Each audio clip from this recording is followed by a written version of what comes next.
primera vez que fui a una excursión con ellos, me costó agarrarles el ritmo, y era de esperarse. Todos traían buena condición física. Me dio mucha vergüenza que los estuve retrasando, y todo por subestimar eso de dificultad media. Los venía escuchando platicar de grandes aventuras, de peligros, de cosas maravillosas, y cuando me enteraba, habían sido la semana pasada y la antepasada. Trepaban cerros, volcanes, exploraban grutas, caminaban senderos de cientos de kilómetros. Se me hizo curioso que, cuando nos presentamos y tuvimos que contar cómo nos habíamos enterado del grupo y por qué decidimos unirnos, hubo como 6 entre hombres y mujeres que veníamos de un rompimiento amoroso. Las excursiones eran todos los fines de semana, en su mayoría a lugares relativamente cercanos a la ciudad, y digamos que cada 2 meses salíamos a las grandes ligas. Yo ya llevaba 2 años en el grupo cuando fuimos a la Sierra de Cerro Alto. Ya tenía experiencia, llevaba buen equipo, iba preparado. Era de los más entusiastas de esa salida en particular. Los bosques de niebla de la sierra son de alta dificultad. Esta vez, sin excepción, no se les hizo la invitación a los principiantes. Cerro Alto es un muro verde de humedad constante, un lugar impresionante, senderos que suben y bajan por las laderas de la montaña, un lugar enclavado en la Sierra Madre Oriental. No es una excursión que se recomiende a cualquiera, llegar ahí es difícil. Nosotros llegamos sabiendo que debíamos contratar a una persona para que nos llevara a las cascadas. 2,800 nos cobró. Pensé que era mucho al principio, pero estuvimos 5 horas con él metidos en la sierra. En el camino vimos cosas increíbles, cosas que tienes que ver en persona porque en fotos no salen retratadas. La niebla estaba encima de nosotros. A ratos nos tragaba entero el sendero, a ratos se abría como una cortina, pegaban ráfagas de viento y por un segundo alcanzabas a ver la ladera completa. Luego se volvía a cerrar y otra vez estabas caminando dentro de una pantalla blanca. Todo estaba empapado. Las hojas brillaban como si estuvieran recién barnizadas, los troncos oscuros y pesados sudaban. El musgo parecía piel mojada. Había árboles altísimos con ramas llenas de líquenes colgando. Los helechos crecían por todos lados, grandes, exagerados. El suelo era negro y blando. Cada paso se hundía tantito en el lodo, salpicaba un poco. Los arroyos salían de la nada, eran hilos de agua helada que se descongelaban entre piedras. Te acercabas y el agua venía limpia, transparente. Con tanta neblina a veces escuchabas el agua correr, pero no sabías de dónde venía. En varios lados había piedras verdes totalmente cubiertas de musgo que se sentían resbalosas con solo verlas. Era un lugar hermoso, es un lugar hermoso más bien. Esa vez me tocó con Georgette. Yo venía cuidándome a mí y a ella y de igual manera ella conmigo. Era algo que hacíamos por seguridad. Según esto, nos faltaban como 40 minutos para la cascada. La humedad del lugar ya nos tenía empapados. Hacía mucho frío, pero veníamos preparados. Traíamos todo de senderismo. El muchacho que nos estaba guiando no. Él trepaba, cruzaba arroyos, saltaba charcos, bajaba laderas empinadas con sus zapatos de trabajo Y no se resbalaba, no tropezaba, iba al tiro. Llegamos a una piedra, era una piedra grande, plana, como un descanso natural, y estaba en un punto donde el sendero se abría, un claro amplio hacia los lados. La piedra tenía musgo alrededor, pero encima estaba raspada como si la hubieran limpiado a golpes. Cuando me fijé bien, vi los machetazos. Tenía marcas viejas y profundas, cortes oscurecidos por la humedad. Podría ser que alguien hubiera usado esa piedra como señal de punto exacto. Me acuerdo de lo que venía platicando en ese momento con Georgette, del muchacho que contratamos en Santa María para que nos guiara. Ella me preguntó si creía que él se iría a quedar a acampar con nosotros o sería que se iba a regresar solo. Nos quedamos espantados cuando, al segundo de decirlo, el chavo se detuvo. Se detuvo en seco. Se dio la vuelta y se dirigió a Cristian para decirle que hasta ahí, que ya no nos podía llevar más arriba, que no iba para allá, que si no nos queríamos regresar con él, que ahí luego nos veíamos y adiós. Cristian, que es uno de los líderes, lo fue a alcanzar y le ofreció un extra de dinero. Estuvieron platicando allá, pero no llegaron a nada, y el chamaco, que habría tenido unos 16 años, ni siquiera se esperó para ver qué decisión tomábamos. Hicimos un círculo para evaluar la situación. De entrada, no la veíamos grave, no estábamos perdidos. Uno de los líderes venía dejando marcas para el regreso y además alguien con un GPS venía trazando la ruta. Lo que íbamos a discutir era si seguir subiendo, buscar la cascada o quedarnos donde estábamos y acampar. Votamos por quedarnos, además era una superficie plana y despejada, aunque eso sí, fría y neblinosa. ¿Cómo íbamos a prender una fogata si toda la madera, las ramas, los troncos de nuestros alrededores estaban empapados? No me preguntes a mí, Georgette sabía hacerlo con resina. Estábamos bajando las cosas que llevábamos al hombro, cuando la persona que yo tenía frente a mí dejó de verme a mí y llevó su atención a la vegetación justo a mis espaldas. ¿Es el Charlie? No sabía quién era el Charlie. Bueno, sí sabía, pero no lo conocía. Sabía que estuvo en el grupo antes de que yo me uniera. De todos modos volteé. No era seguro que fuera el Charlie, pero sí había alguien. Y estaba raro, porque en todo el camino no nos encontramos a nadie.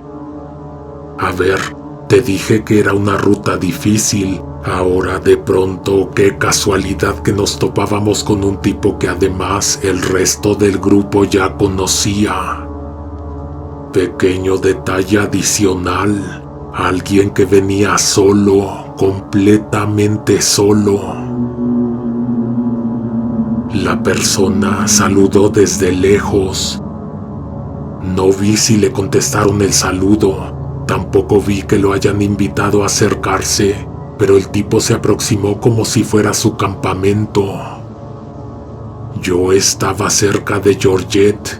Ella terminaba de encender la fogata y no había visto qué era eso que le había secuestrado la atención a todos. Cuando se levantó, hasta se persignó. No dijo nada, pero yo caí en cuentas. Ese Charlie era el tipo que salió de pleito con Cristian porque, supuestamente, su novia se había metido con él. No era una casualidad que el tipo se hubiera aparecido ahí, ¿o sí? Yo digo que en lo absoluto. Georgette me contó que la última vez que se vieron se amenazaron de muerte. 5 minutos completos estuvo Georgette mirando hacia donde estaba Christian y Charlie. Yo la veía como si estuviera tratando de leerles la mente. Seguro quería descifrar el lenguaje corporal, entender quién estaba dominando la conversación, pero le estaba costando trabajo. Te repito, yo no conocía a ese tipo que se apareció, pero sí se veía raro. Si me hubiera encontrado a esa persona en medio de la nada, sin contexto, me sentiría un poco amenazado. Tenía la mirada rara, esa es la única forma de explicarlo. Como de una persona mala o decidida. Ya sabes que ambas miradas se ven igual. Quiero que te des una idea del momento de tensión que se estaba viviendo. Todos armaban sus casas de campaña y acomodaban sus cosas sin dejar de mirar hacia donde estaba aquel sujeto. Lo hacían tratando de actuar normal.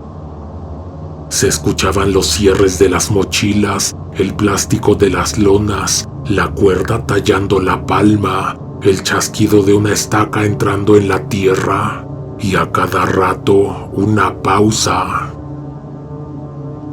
La fogata agarró, pero no calentaba lo suficiente. La leña chisporroteaba húmeda y el humo se iba en un sentido y luego regresaba, se encendía bien y luego se hacía mínima hasta el punto de casi apagarse. A ratos la niebla se abría por las ráfagas y alcanzabas a ver más allá, los troncos altos, las ramas como brazos y el vacío verde. Luego se volvía a cerrar y otra vez no veías más que el círculo pequeño de luz. Agrégale todo eso, agrégale que evidentemente no había señal de celular, ni para pedir auxilio. Georgette me dijo que no iba a poder dormir. ¿Y si está armado? ¿A poco se va a quedar? 1000 preguntas le vinieron a la boca, una tras otra, como si le estorbaran en el pecho. Yo le contestaba lo que podía, pero la respuesta de la mayoría de esas preguntas era negativa. No hay señal, dijo, pero somos un chingo más que él, le dije tratando de sonar seguro. Georgette se me quedó viendo como si yo fuera un niño. ¿Estás seguro?, me dijo. Creo que no has puesto atención a tus alrededores. Y en ese momento escuché el tronido. No fuerte ni cerca, el tronido de una rama y luego un suspiro contenido como si alguien se hubiera tapado la boca para que no lo descubrieran. No fue el bosque, fue alguien. Miré hacia esa dirección y algo se movió. No se dejó ver bien por la niebla, pero se movió con intención, como alguien agachándose o escondiéndose. Ahí fue cuando lo que me dijo Georgette me pegó de verdad. Tenía razón. Estábamos en peligro. Todos en el campamento debíamos ponernos en guardia. Sentí el frío distinto. Ya no era únicamente el clima. Fui con Christian con las manos heladas. No me acuerdo ni qué le dije. Se me confundieron las palabras y me trabé. Me dio pena incluso en ese momento, pero me ganó la urgencia. Christian volteó a verme como si ya supiera qué le iba a decir, y entonces el tal Charlie, con una calma que me irritó, le dijo: «Ve, yo aquí los espero». Y señaló un tronco caído a un lado de la fogata, como si la fogata la hubiera prendido él. Fuimos unos cuantos con Christian, los líderes y los más viejos del grupo. Él decía que estaba tranquilo, pero se veía un poco desencajado.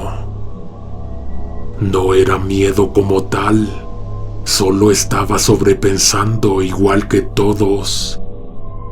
Nos dijo que no podía decirle que se fuera, ni prohibirle que se quedara, que no había razón concreta para correrlo y que además hacerlo podía provocarlo. También nos dejó claro que estaba consciente de la amenaza de tenerlo ahí después de lo que pasó entre ellos dos. Christian tenía historia con él y no era una historia bonita. Somos muchos más que él, repitió Christian. Nos rolamos, nos quedamos despiertos. Georgette estaba por decirle a Christian lo que probablemente ni él ni los demás habían notado, eso de que tal vez no estábamos tan solos como creíamos, cuando el tal Charlie se levantó del tronco. Se levantó como si no sintiera frío, caminó directo a la fogata y en cuanto entró al círculo de luz, automáticamente llamó la atención de todos. El campamento entero se silenció. Charlie se quedó un segundo viendo el fuego como si le estuviera costando trabajo hablar. Luego levantó las manos despacio, con las palmas hacia nosotros. Ya no quiero problemas, dijo. Fue raro. Eso que dijo sonó como si de verdad lo hubiera pensado por muchos días. Perdón, neta, les pido perdón a todos, pero especialmente a ti, Christian. No sé si esperaba que alguien le dijera que estaba perdonado, pero esperó. Unos 30 segundos esperó mientras nos miraba a todos. Pasados esos 30 segundos, Charlie prosiguió. Pasemos una buena noche, y volteó a ver a Christian sin sonrisa. De todos modos, la muchacha por la que nos enemistamos ya está muerta. No sé explicarte la clase de silencio que cayó. Alguien soltó un ¿qué? Muy bajito y nadie se movió. Christian se quedó rígido con la cara blanca.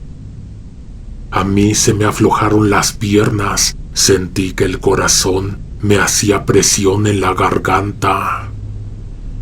Georgette estaba con la mirada clavada en Charlie, como queriendo entender si lo que acababa de decir era una provocación, una amenaza o una confesión. Y entonces bajó la neblina. El viento cambió, no fue gradual, fue como si alguien hubiera prendido la máquina de hielo seco. La niebla llegó de golpe con un frío que mordía. Nos envolvió en segundos, se nos metió en los ojos y en la boca, y yo la vi penetrar la ropa. También alcancé a ver el destello final.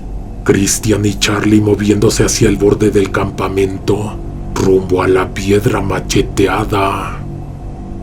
Eso fue lo último, una sombra o un reflejo que se movió por allá, un perfil cortado por la luz del fuego, y luego ya no había nadie.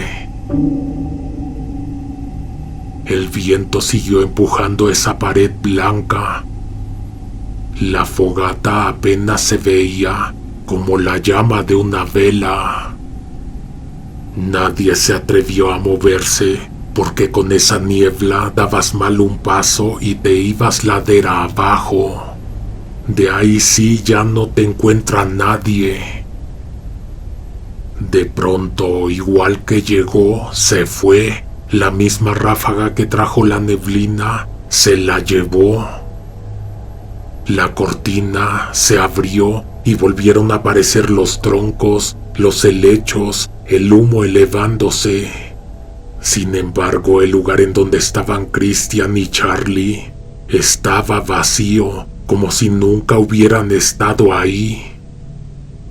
No esperamos nada para empezar a gritarle. Gritamos su nombre, gritamos su apodo, y nada que contestaba, lo que significaba que algo estaba mal, que se había ido lejos con aquel, o que ese mismo le había hecho algo. Nadie quería separarse, mucho menos con esa niebla que venía y se iba como si tuviera voluntad. Pero es que alguien tenía que hacer algo al respecto. Estábamos en esa discusión con las lámparas en mano, tratando de decidir quién iba y quién se quedaba, cuando se escuchó un llanto.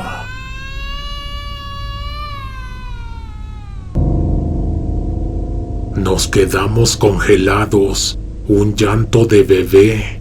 Todos prestamos atención aterrados porque un bebé con este clima, a esta altura, en medio de la nada.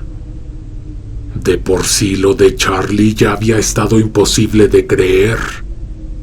Y entonces la neblina se volvió a abrir tantito y apareció una mujer empujando con dificultad una carriola.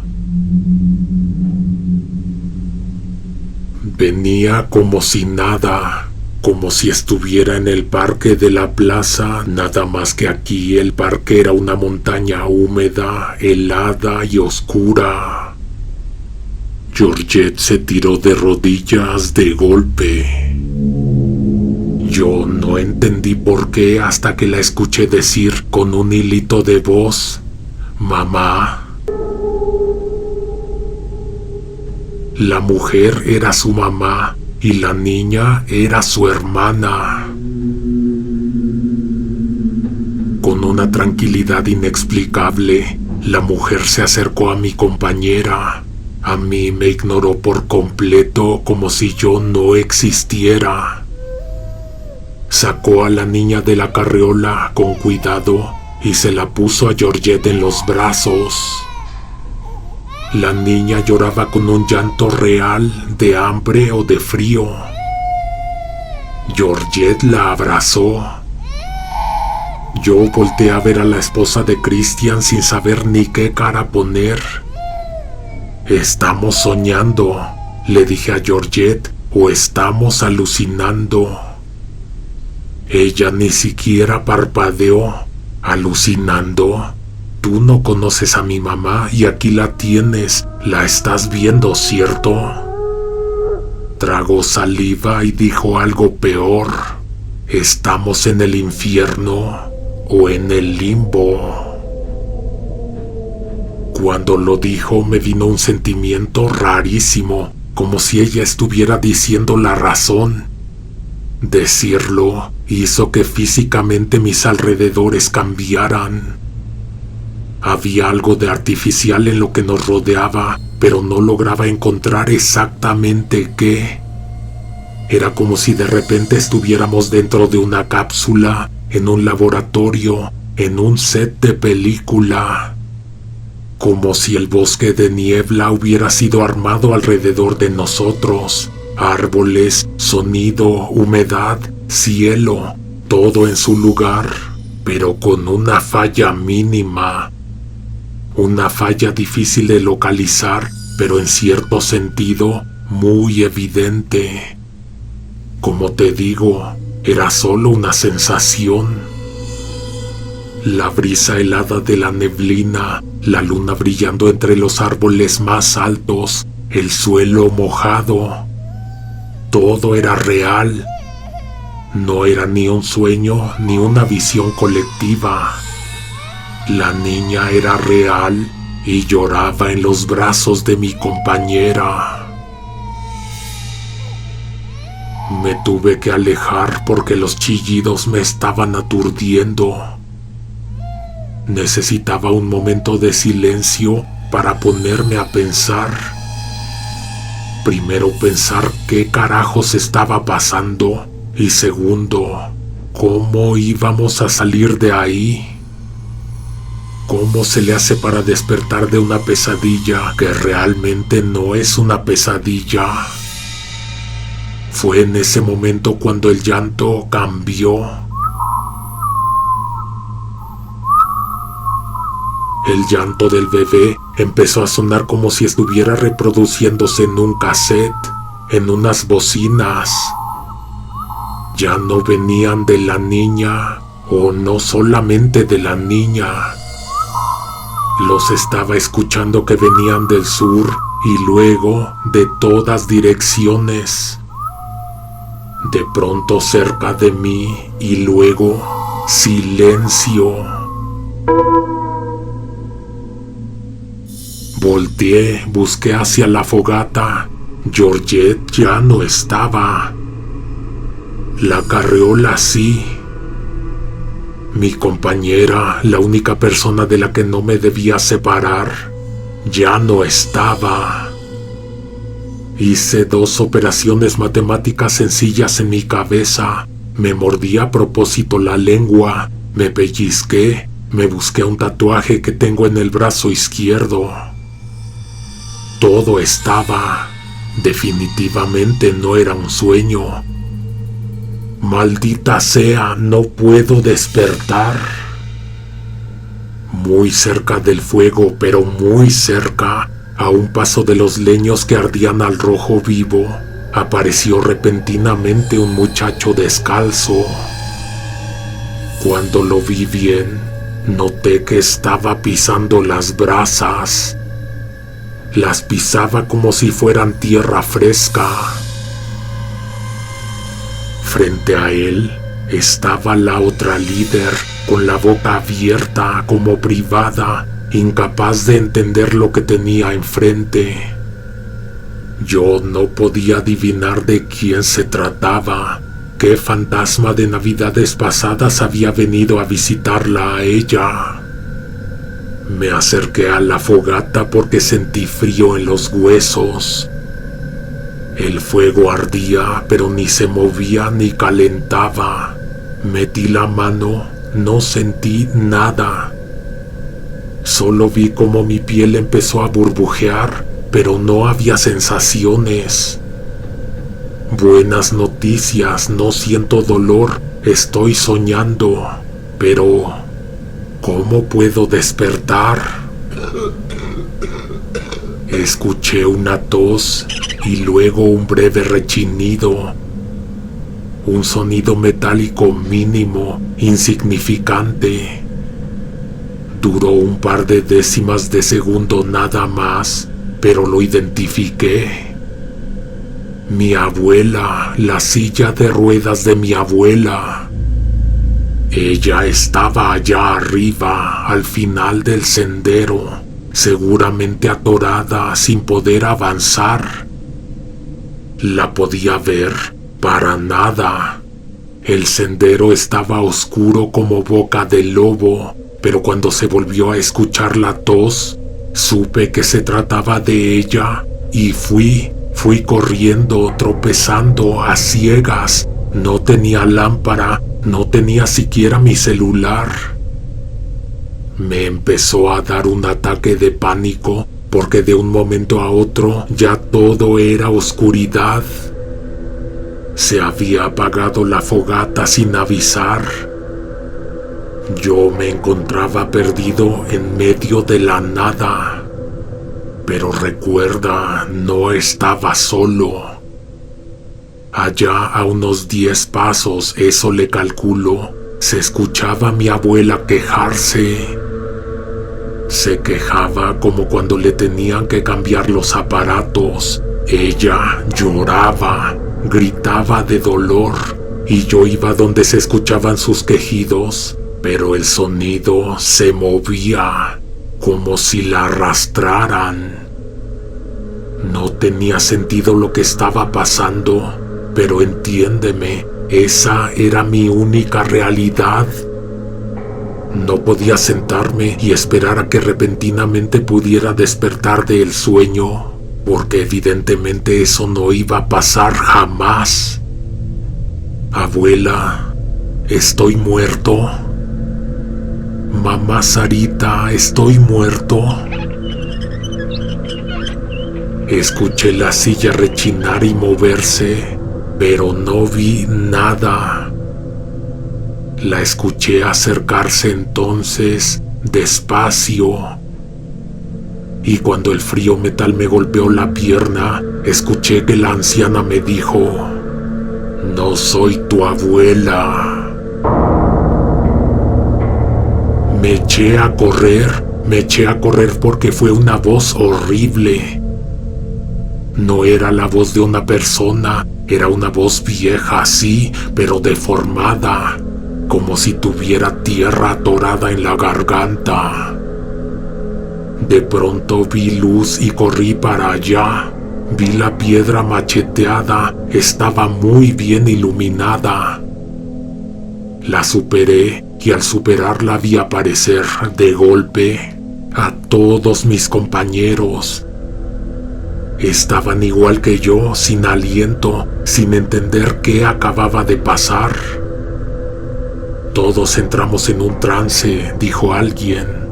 «No lo creo. Todos nos habremos intoxicado con la misma cosa. Eso no explicaría cómo vimos los demonios de los demás». Georgette me enseñó una foto de su mamá. Era la mujer que yo vi con la carriola. Fueron fantasmas. Tuvieron que haber sido fantasmas. O algo parecido, dijo mi compañera. Mi mamá no está muerta. Fue algo que tomó su forma, dijo Christian. Yo no había notado que con nosotros estaba Christian. Tenía en el pecho la sensación de que aún estaba perdido o en peligro, como si esa realidad falsa todavía estuviera a 2 pasos esperándome detrás de un árbol. «Es esa piedra», dijo la otra líder. «No te lo puedo probar, pero estoy casi segura. Siento que la usaron para sacrificios. Mira esos machetazos». Hubo un silencio. «Un valiente que vaya a apagar la fogata», pidió Christian. «Está bien, yo voy». Georgette dio un paso al frente y yo fui tras de ella. Me arrepiento de haber regresado. Cuando estaba por ponerme a recoger mi casa de campaña, encontré adentro a un compañerito de la escuela. Un compañero de primaria, uno que saltó de la azotea en el recreo. Ahí estaba, sentado como si nada, mirándome con la cara que tenía cuando estaba vivo. Yo no me moví, me quedé con las manos temblando, apretando la tela de la casa de campaña.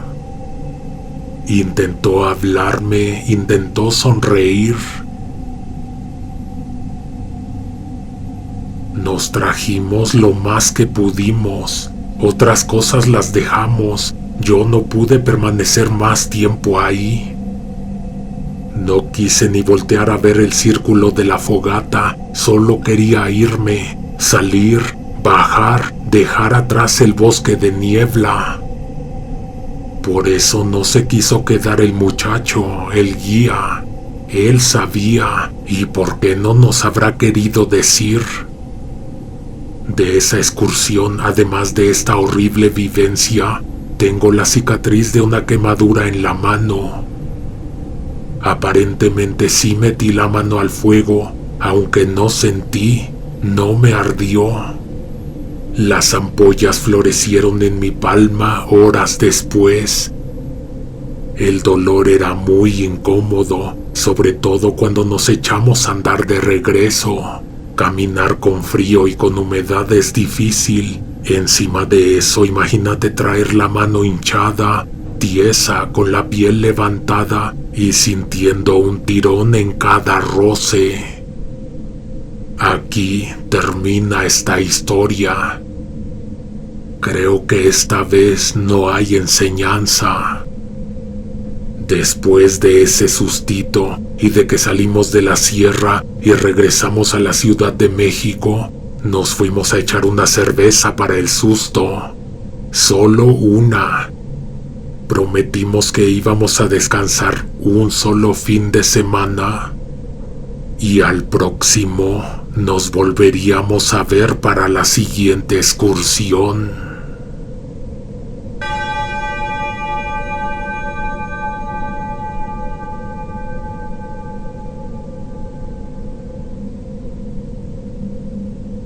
Si llegaste hasta el final del relato, la frase clave es el Charlie. Muchas gracias por escucharnos, por llegar hasta este punto. Solo te pido un favor, da like, comenta, comparte, suscríbete. Aquí te dejo unas recomendaciones para que sigas escuchando relatos de terror.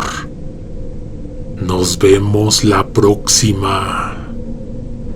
Alguien te observa en la oscuridad.